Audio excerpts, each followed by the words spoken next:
This is డిఎల్ఎన్ Sastry. ఈ video రూపకంగా చెప్పే పరిస్థితి ఎందుకు వచ్చిందంటే అది బాధాకరంగా ఉండి చెప్పాల్సి వస్తుంది. ముఖ్యంగా ఇప్పుడు చెప్పేది ఏమంటే, నేను శ్రీ చైతన్య విద్యా సంస్థల మీద కేసు పెట్టానని చెప్పి చాలాసార్లు చెప్పడం జరిగింది. ఆ కేసు విత్డ్రా చేసుకోమని చెప్పి పోలీసులు ఒక ఎస్సీ ఎస్టీ కేసు పెట్టారు. ఆ ఎస్సీ ఎస్టీ కేసును క్రాష్ చేసింది హైకోర్టు. అయ్యా, ఈ తీర్పు ప్రకారంగా, ఈ ఎవిడెన్స్ ప్రకారంగా, ఈ సెక్షన్ ఆఫ్ లా ప్రకారంగా, ఈ రూల్ ఆఫ్ లా ప్రకారంగా ఈ 16 మంది పోలీసులు తప్పు చేశారని చెప్పి చెప్తూ రావడం జరిగింది. ఒక పిటిషన్ ఇవ్వడం జరిగింది. ముఖ్యంగా ఘనత వహించిన పోలీసులు ఏం చేశారంటే, ఒక పబ్లిక్ ప్రాసిక్యూటర్ పంపించారు. అయ్యా, ఈ హైకోర్టు తీర్పు మీద నీ ఒపీనియన్ నీవు కేసు కట్టొచ్చా కట్టకూడదా అని.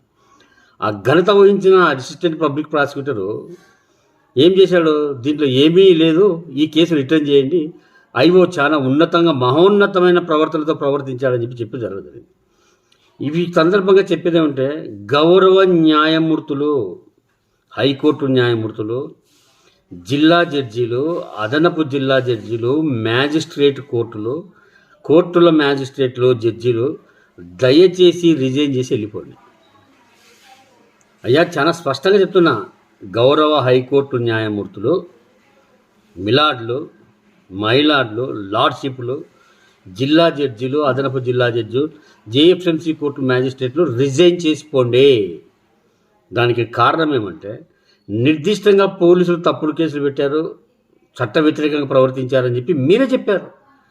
మీ తీర్పును పోలీసులు అమలుపడుతున్నప్పుడు మేము మీ చుట్టూ, పోలీసుల చుట్టూ భజన చేసుకుంటూ తిరగాల్సిన కర్మ పట్ల మీరు అసమర్థులని మాట్లాడట్లేదు. మీరు సమర్థులైన భావన మీరున్నారు కాబట్టి మిమ్మల్ని మీరు ప్రశ్నించుకోండి. దయచేసి 1640/2022 criminal petition SC ST case petition విచారించండి. పరిశీలించిన తర్వాత మీరు చట్టం ఏదైనా ఉంటే నా మీదకి రండి. అంతే తప్ప ఈ సోషల్ మీడియాలో మాట్లాడారు, మా యొక్క డెకరాన్ని విమర్శించారు, విశిష్టమైన న్యాయమూర్తులు, న్యాయ వ్యవస్థను విమర్శించాడు అన్న మాట మీరు అనేముందరా, మిమ్మల్ని మీరు ప్రశ్నించుకొని పోలీసులను అడిగి ఆ పబ్లిక్ ప్రాసిక్యూటర్ను పిలిపించి విచారణ చేసిన తర్వాత నా వరకు రండి. లేదు మేము ఏం చేయమంటే దయచేసి రిజైన్ చేసుకోండి. ఎవరి బతుకుడు బతుకుతాడు. ఈ దేశంలో రాజ్యాంగము లేదు, చట్టము లేదు, code of criminal procedure code లేదు, సిపిసిలు లేవు, ఐపీసీలు లేవు, బిఎన్ఎస్లు లేవు, రాజ్యాంగం లేదు, ఏమీ లేదు. ఇది ఒక నటన చేసి కూర్చున్నారు మీరు ఏదో చేస్తున్నారు, పోలీసులు ఏదో చేస్తున్నారు, మీరు సింపుల్గా భరించండి అంటున్నారు. మిమ్మల్ని భరించాల్సిన అవసరం మాకేమొచ్చింది? మీ జీతాలు అడగడం లేదు, మీ ఆస్తిలో వాటా అడగడం లేదు, మీ సంపాదనలో వాటా అడగడం లేదు. అటువంటిప్పుడు మేము మిమ్మల్ని భరించి బతకాల్సిన అవసరం, మా బ్రతుకు మేము బతుకుతున్నాము, మా సంపాదన మేము చేస్తున్నాము, మా అప్పులు మేము చేసుకుంటాము, మా కుటుంబ బాధలు మేము పడుతున్నాం. మీరు ఫెరోసిస్ పోయి, అహంకారాలు పోయి మీ మీద పోలీసులము, అతిథులము, తోపులము, తురుంకాన్లమని తప్పుడు కేసులు పెట్టుకుంటుంటే సంవత్సరాలు మీ చుట్టూ తిరిగి మీరే ఇచ్చిన తీర్పును, మీ ఇచ్చిన తీర్పును అమలు పడతామంటే పోలీసులు పట్టడంలా, స్పందించడంలా దాదాపు సంవత్సరం అయితే చెప్పబట్టి వాళ్ళ పోలీసులకు ఆ పోలీసుల అహంకారం, నిర్లక్ష్యం ఏమిటి? మిమ్మల్ని చూసుకొని మీ మ్యాజిస్ట్రేట్లను, judicial first class magistrate court మ్యాజిస్ట్రేట్లను, జిల్లా జడ్జీలు, జిల్లా అదనపు జడ్జీలను చూసుకొని వాళ్ళు రెచ్చిపోతా ఉన్నారు. మీరు ఏమన్నారు? మిమ్మల్ని విమర్శించినా, మీ కోర్టు తీర్పులను విమర్శించినా, మీ స్టాఫ్ మీదకి, మీ సబ్ స్టాఫ్ మీదకి వచ్చిన పోలీసులు మీరేమన్నారు? అది మీ అసమర్థత నేను మాట్లాడను.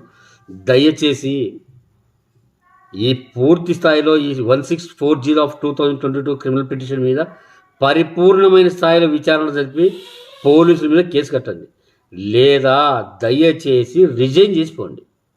దేశం ఏమైనా కానీ, ఇప్పుడు దేశం ఏం జరిగేది జరుగుతుంది.